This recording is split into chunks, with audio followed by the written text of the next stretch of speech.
Bom dia, meu nome é Bruna Ristão e eu vou explicar para vocês hoje o que é o orçamento público, falando um pouco sobre as suas etapas e introduzindo primeiramente, falando um pouco sobre o Orçamento Público Federal de 2023, o que aconteceu no último ano. Em 2023, o Orçamento Público Federal foi organizado de forma a incluir o pagamento de juros da dívida pública que superou as despesas com saúde, educação e assistência social juntas. As despesas com juros de dívida pública no governo de 2003 foram de 614 bilhões, um aumento muito grande em relação a 2022, de mais de 500 bilhões de reais. O governo federal pagou 816 bilhões em juros aos credores da dívida pública em 2003. O endividamento do setor público voltou a subir depois de 2 anos em queda. O orçamento público federal ele é elaborado pelos 3 poderes, sendo que ele é consolidado pelo Poder Executivo. E é fundamental que ele seja bem executado, pois ele não pode fixar despesas em valores superiores às receitas previstas. Mas, enfim, o que é o orçamento público? O orçamento público é um instrumento utilizado pelo governo federal para planejar a utilização de dinheiro arrecadado com os tributos, os impostos, as taxas, contribuições de melhoria, entre outras coisas. Ele é essencial para oferecer serviços públicos adequados do Estado para a população. Essa ferramenta ela estima tanto as receitas quanto ela fixa as despesas. E é por isso que é tão importante ela ser bem planejada para que a gente garanta uma boa organização dos serviços do Brasil para toda a população. Pode-se acompanhar as prioridades do governo para cada ano através do portal de transparência do governo federal. Então, por lá, você consegue ver se as prioridades desse ano são o transporte, a saúde, a educação, entre outras coisas. Como é o orçamento? Como ele é elaborado? O processo de elaboração do orçamento ele é complexo, pois ele envolve as prioridades do Brasil. Envolve várias etapas, só que 3 delas se destacam. A aprovação da Lei Plano Plurianual, também chamada de PPA, da Lei de Diretrizes Orçamentárias, também chamada de LDO, e da Lei Orçamentária Anual, que é LOA, chamada de LOA. Cada uma dessas leis ela é proposta pelo Poder Executivo, a partir de objetivos específicos e depende da aprovação do Congresso Nacional. Permite com que os deputados e senadores eles influenciem nesse orçamento através das suas ideias, destacando quais são as suas prioridades, fazendo assim um orçamento bem planejado para o Brasil nos anos seguintes. Para organizar e viabilizar a ação pública, o PPA, isto é, a Lei de Plano Plurianual declara as políticas e metas previstas para um período de 4 anos, ou seja, não cabe um orçamento anual, e sim, basicamente, o orçamento de um período de eleição de um presidente, pois são 4 anos que ficam as metas estabelecidas. A LDO e a LOA, isto é, a Lei de Diretrizes Orçamentárias e a Lei Orçamentária Anual, devem estar alinhadas às políticas do PPA, da Lei de Plano Plurianual, e por sua vez são elaboradas já ano após ano. A Lei de Diretrizes Orçamentárias determina quais são as metas e as prioridades da Lei de Plano Plurianual para aquele ano. Ou seja, se na Lei de Plano Plurianual eles dizem, nesse período de 4 anos eu quero investir muito em educação e em saúde, são muito importantes esses 2 polos para o meu governo. Aí a Lei de Diretrizes Orçamentárias, ela vai dizer, bom, ele quer educação e saúde, mas nesse ano específico vamos focar principalmente na saúde, devido a uma crise como aconteceu em 2020 com a pandemia do Covid-19. Então, a LDO determina quais são as metas e as prioridades do PPA que serão tratadas no ano seguinte, além de trazer algumas obrigações de transparências. A partir daí, a LOA, isto é, a Lei Orçamentária Anual, é elaborada,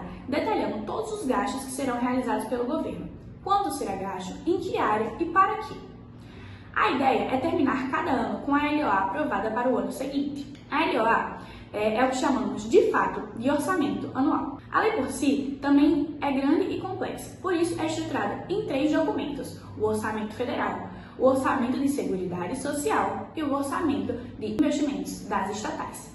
No portal de transparência do governo federal, você consegue consultar dados sobre a execução do orçamento fiscal e da seguridade social, uma vez que ele promove essa interação do público, da população brasileira, para que tenha total visibilidade e segurança a partir do que está sendo feito com o dinheiro que nós pagamos, os impostos e as taxas. Olá, bom dia, eu sou D'Artagnan e hoje eu vou abordar um pouco sobre algumas questões, alguns tópicos de despesas que foram desenvolvidos e realizados durante o período do governo de 2023 e também vamos analisar essas questões em outras diretrizes como os ministérios que poderia estar relacionado a esse panorama que nós vamos argumentar e nós vamos falar um pouco aqui pela frente, principalmente pelo Ministério da Saúde, Ministério da Educação e o Desenvolvimento e Assistência Social, que é o principal ministério responsável pelo Bolsa Família. Esses números agora que eu vou trazer para vocês foram tirados do painel do orçamento, alimentado pelo Ministério do Planejamento e Orçamento, e também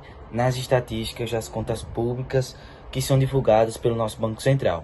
Em tese, esses 3 ministérios que eu trouxe para vocês teve uma despesa de gastos, tecnicamente, no pagamento dos seus servidores dentro de cada ministério, totalizaram um valor maior do que 578 bilhões. Mais especificamente, o Ministério da Saúde gastou 170 bilhões, o Ministério da Educação mais de 140 bilhões e o Ministério do Desenvolvimento Social mais de 265 bilhões apenas em despesas de pagamento dos servidores de cada um dos seus ministérios. E diante de todas essas diretrizes de gastos e despesas, também temos que afirmar e relacionar as questões das despesas com juros de dívida pública do governo central, que chegaram a somar no ano de 2023 mais de 614,55 bilhões de reais, o que comparado ao ano anterior de 2022 teve um crescente aumento,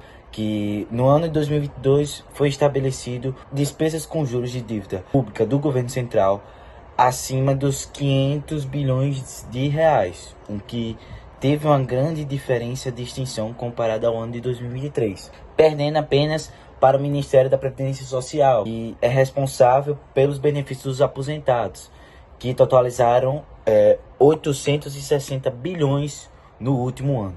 Essa questão de endividamento do setor público, após essa volta, essa subida em 2023, após 2 anos de queda, em declínio nessas questões de despesas e gastos, é um indicador do acompanhamento de atenção pelo mercado financeiro e principalmente pelos nossos investidores, pois traz indicativos sobre a capacidade de pagamento de despesas e de questões financeiras ao nosso país. Então, se essa dívida começar a ficar fora de controle, essa dívida parar de fluir da forma que deve ser sugerida ao mercado financeiro, os investidores poderão cobrar os juros mais altos nas compras dos títulos públicos e assim, com a queda da Selic e a redução dos gastos com juros, há uma dinâmica melhor para o endividamento brasileiro, endividamento nessas despesas e gastos públicos. E dessa forma, para tentar conter a dívida pública no médio a longo prazo e essas questões de despesas, o governo busca conter as despesas orçamentárias e as suas ramificações. Diante disso, foi desenvolvida uma nova regra fiscal no ano de 2023, que determinou que os gastos só podem crescer 70% do aumento de arrecadação. E foi fixada também uma meta de déficit zero neste ano. E por incrível que pareça, as despesas com juros no orçamento de 2023 superaram as questões do Ministério de Saúde, da Educação e da Assistência e Desenvolvimento Social que eu trouxe aqui para vocês. E foram aquele orçamento de 614,55 bilhões.